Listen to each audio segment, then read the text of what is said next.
The old wooden house stood at the edge of Villisca, Iowa, like a wound that refused to heal. Its peeling white paint, broken shutters, and sagging porch whispered of the unspeakable horrors that had once taken place inside. Every local knew the story, how, on a warm June night in 1912, 8 souls were bludgeoned to death by an unknown hand. The killer was never found, and the house, cursed by their blood, never truly slept again. Over a century later, a group of amateur ghost hunters from Des Moines arrived with their cameras and bravado. There were 5 of them: Rachel, the skeptic leader with a documentary dream; Derek, her boyfriend and cameraman; Tina, the psychic who swore she could hear the echoes of pain; Josh, the tech guy; and Liam, the one who joked too much when he was scared. They reached Villisca just as the sun began to sink into the cornfields, painting the sky in streaks of orange and blood red. The locals at the diner stared at them when they mentioned where they were going. The waitress, an elderly woman with trembling hands, muttered, "You don't want to be in that house after midnight." Rachel smiled politely. "That's exactly why we're going." They arrived at the house just before dusk. It was smaller than they expected, almost ordinary, except for the stillness around it. No birds, no crickets, just the hum of silence pressing against their ears. The door creaked open easily, as if welcoming them. Inside, the air was thick with dust and memories. The walls were covered in old wallpaper, curling like burnt skin, and the faint smell of iron lingered, not strong but present, like a ghost of blood long dried. Tina stopped in the living room, her eyes unfocused. "They never left," she whispered. "They're still here, watching." Derek rolled his eyes. "Great, can they give us a quote for the documentary?" But even he couldn't joke for long. As they set up their cameras in each room, one in the attic, one in the children's bedroom, another in the kitchen, the temperature dropped sharply. Their breath began to fog in the dim light, though it was summer outside. Josh frowned at his monitor. "Guys, something's off. The EMF's spiking, like crazy." Then came the first sound. Slow, deliberate footsteps from above. Everyone froze. Derek pointed the camera toward the ceiling, his hand shaking. "There's someone upstairs," he whispered. Rachel forced a nervous laugh. "Probably the house settling." But even he couldn't joke for long. As they climbed the narrow stairs to the attic, they found nothing. No footprints in the dust, no open window, no place for anyone to hide. Only the feeling that something unseen had just stepped aside to let them pass. As they turned to leave, the attic light flickered violently. For an instant, they saw it. A tall, shadowy figure standing in the corner, head tilted, as if studying them. Then the light went out completely. In the dark, a low, wet sound echoed, the unmistakable thud of an axe sinking into flesh. The flashlight beams cut through the dark as panic swept over the group. Derek's trembling hand found Rachel's shoulder. "Did you hear that?" he hissed. The thudding sound, heavy, rhythmic, and wet, came again, echoing through the attic like a heartbeat. Then, silence. Only their ragged breathing filled the air. Josh fumbled for his phone light. "Nobody move," he whispered. The glow illuminated the dust swirling around them, but the corner where they'd seen the figure was now empty. The air smelled faintly of something metallic, iron, and decay. Rachel, trying to regain control, forced a shaky laugh. "We're just spooking ourselves. Old houses make weird noises." She turned to Derek. "Let's review the footage downstairs." They hurried down, the stairs groaning under their feet as though something unseen climbed behind them. The air grew heavier with every step. In the living room, Josh connected his laptop to the attic camera feed. The group huddled close, their faces bathed in the flickering blue light of the screen. For a few moments, nothing unusual appeared, just the five of them standing awkwardly in the attic, the flashlight beams crossing. Then, at the exact moment the light flickered in real time, a shadow bloomed across the screen. Tall, human-shaped, but wrong somehow. It stretched unnaturally long, sliding up the wall and across the ceiling before vanishing. Tina gasped, her voice trembling. "It's him, the man with the axe." Liam scoffed. "Come on, that could be a glitch." But Tina wasn't listening. Her eyes had gone glassy, her breathing shallow. She whispered, "They're all around us." The lights flickered again, and the front door slammed shut. The house seemed to inhale. Rachel shot to her feet. "Okay, nobody panic, it's just—" The whisper cut her off. It came from upstairs, a child's voice. "Mommy?" Every head turned toward the stairs. Derek's camera swung up, shaking. "Who's there?" he called. No answer. Only the faint creak of footsteps, impossibly light, moving across the second floor. Josh's hands trembled as he checked the EMF reader again, the needle pinned to red. "We're getting a reading off the charts. This is not possible." Tina stood abruptly, her head tilting as if she were listening to something the others couldn't hear. "She says he's still here. He never left. He's waiting for her to wake up." "Who's she?" "The mother. She's looking for her children." Before Rachel could respond, a sudden crash echoed from the kitchen, glass shattering, wood splintering. Derek and Liam sprinted toward the sound. The others followed, hearts pounding. In the kitchen window had burst inward. Shards of glass glistened on the floor like ice. In the center of the room, a bloody handprint smeared across the old wooden table, fresh and glistening. Rachel stepped closer, her voice barely a breath. "That wasn't here before." Then, from behind them, the attic door creaked open again, though none of them had gone upstairs. And from above, a voice, low and guttural, whispered, "You shouldn't have come." The whisper seemed to crawl down the walls, slipping through the cracks and into their bones. Derek swung his flashlight toward the staircase, his heart hammering so hard he could hear it in his ears. The narrow steps yawned into darkness, and that darkness seemed alive, moving, breathing. "Who's there?" Rachel called, though her voice shook. No answer came, only a faint dragging sound, like wood scraping across the floorboards above. Liam forced a nervous laugh. This is good footage, right?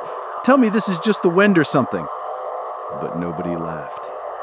The temperature dropped again, a sharp cold that felt unnatural, biting at their skin despite the summer night outside. Josh's breath came out in white mist. "I think we should go," he muttered. Rachel shook her head, though even she looked terrified. "No. If something's really happening here, we need proof. We stay until dawn." Derek hesitated, then nodded. "We'll set up in the living room, all together." They dragged their equipment closer, clustering their sleeping bags in a circle like children at a haunted campout. The old house groaned under its own weight as the night deepened. Outside, the moon hung pale and thin through the cracked window. Hours passed. The cameras recorded every creak and whisper, the distant ticking of a clock that no longer worked. Then, just after 2:15 a.m., the house seemed to wake.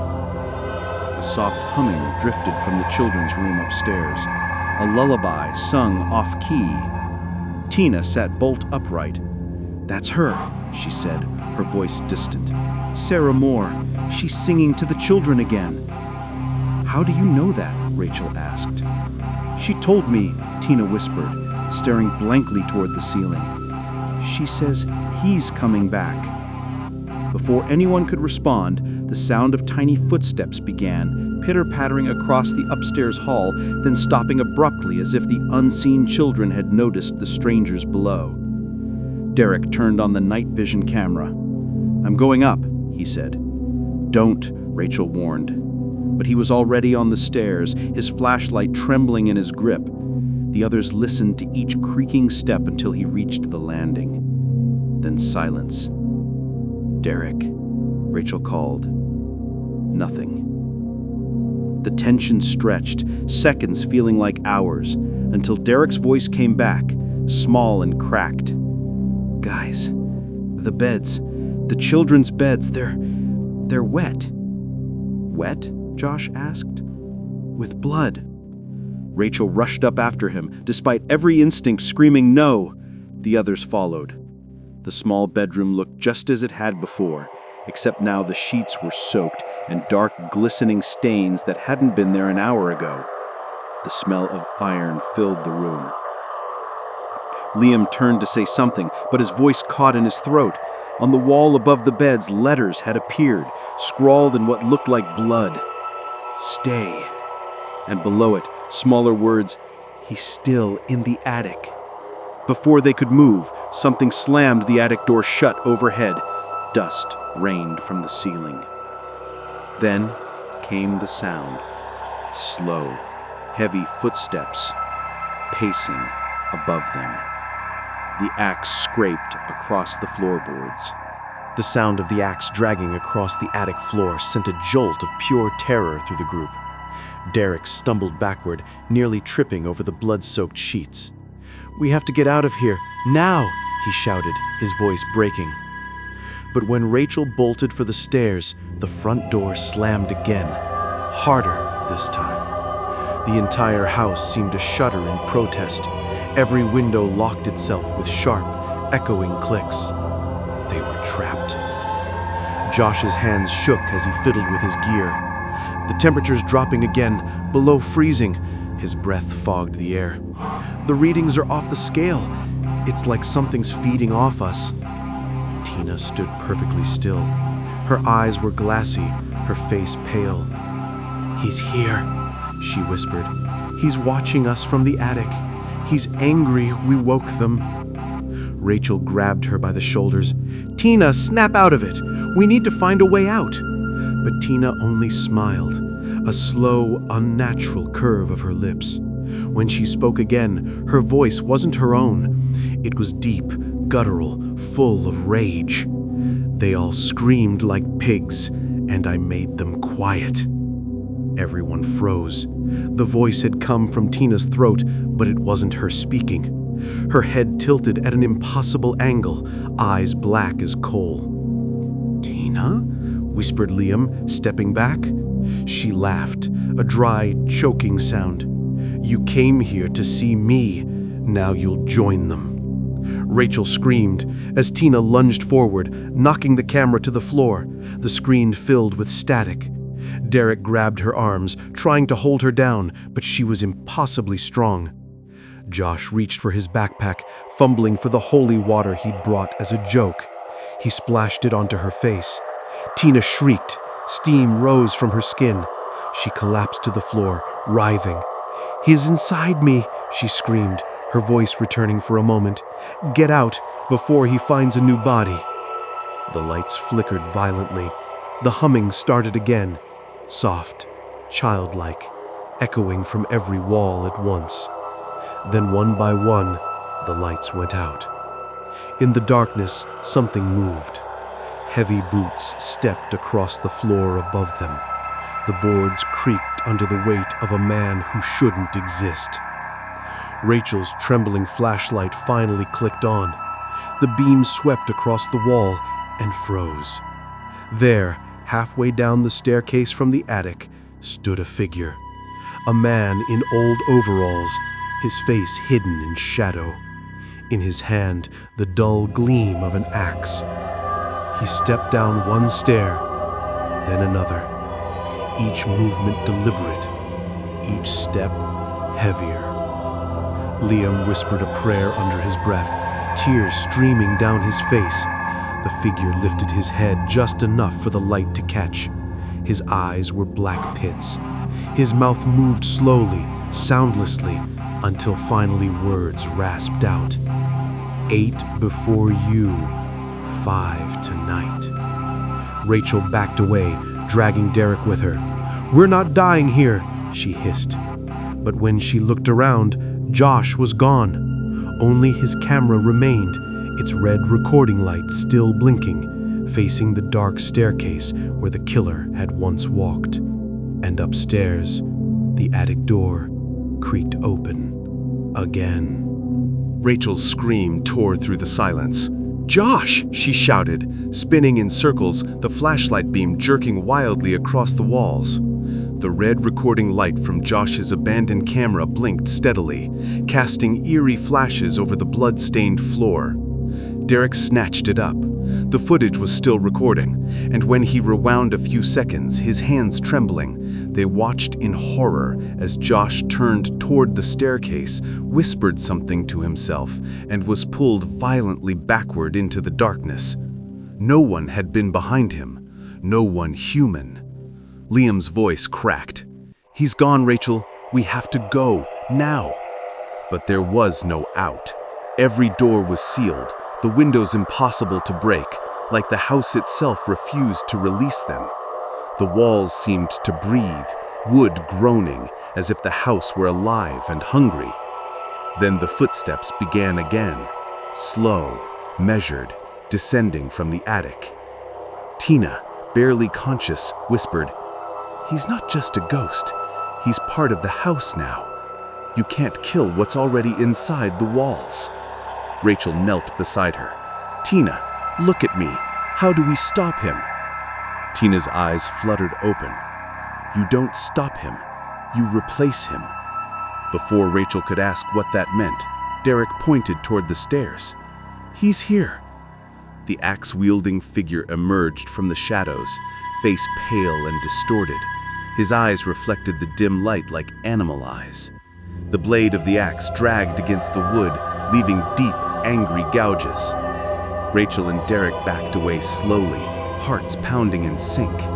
Liam fumbled for a weapon, a broken camera tripod, and held it like a spear. "Stay back," he shouted, though his voice was trembling.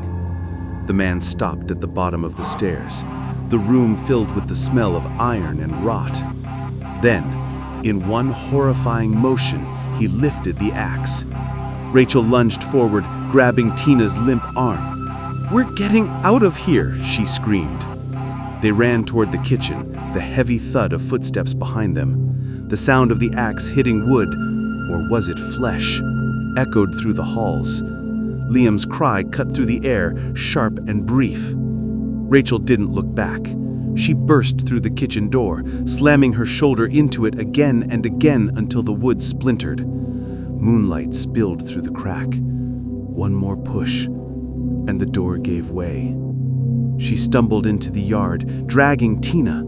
The cool night air hit her face like salvation. Derek was right behind her, gasping for breath. But when she turned, the house loomed in the darkness, its windows flickering with dim reddish light.